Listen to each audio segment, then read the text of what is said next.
আজকে ছুটির দিনে অফিসের এক বড় ভাইয়ের সাথে 40 কিলোমিটার দূরে এক গাভীর মালিকের বাসায় আসলাম। গাভীটা 30 লিটার দুধ দেয়।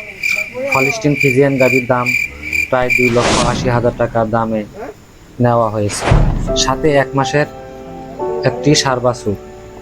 গাভী দেখে সবাই খুশি, কিন্তু আমি যখন ভালোভাবে পরীক্ষা করছিলাম তখন কিছু বিষয় আমার চোখে পড়লো। পরে বাছুরটার দিকে তাকালাম, তাকিয়ে আমার মনটা ভেঙে গেল। মায়ের উলানে দুধ আছে, কিন্তু বাছুরের পেটে খালি, দুর্বল হয়ে মায়ের দিকে তাকিয়ে আছে। হয়তো বেশি দুধ দেখিয়ে গাভী গাভী বেশি দামে বিক্রি করার জন্য বাছুরটাকে পর্যাপ্ত দুধ খেতে দেওয়া হচ্ছে না।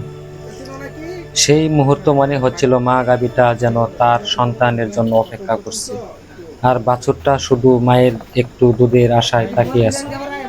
খুব খারাপ লাগছিল। কাছে থাকা কিছু ভুসি একটি বাটিতে করে বাছুরকে দিলাম।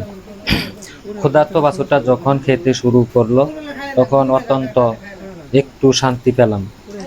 আজ না এলে হয়তো বুঝতেই পারতাম না কিছু অবলা প্রাণী কতটা কষ্টের মধ্যে দিন কাটায়। শখ করে গাভী কিনবেন, বুঝে শুনে ও দালাল হতে সাবধান। কিছু দালাল গাভীর বাছুর অন্য জায়গায় বিক্রি করে দেয়, আবার বাছুরকেও অন্য জায়গায় বিক্রি করে, তাতে মোটামুটি অনেক লাভবান টাকা নিয়ে চলে যায়। তাই বারবার একটু লক্ষ্য করে দেখুন। আমার হাতে বাটিতে 2বার এইভাবে ভুসিটা খেতে দিলাম।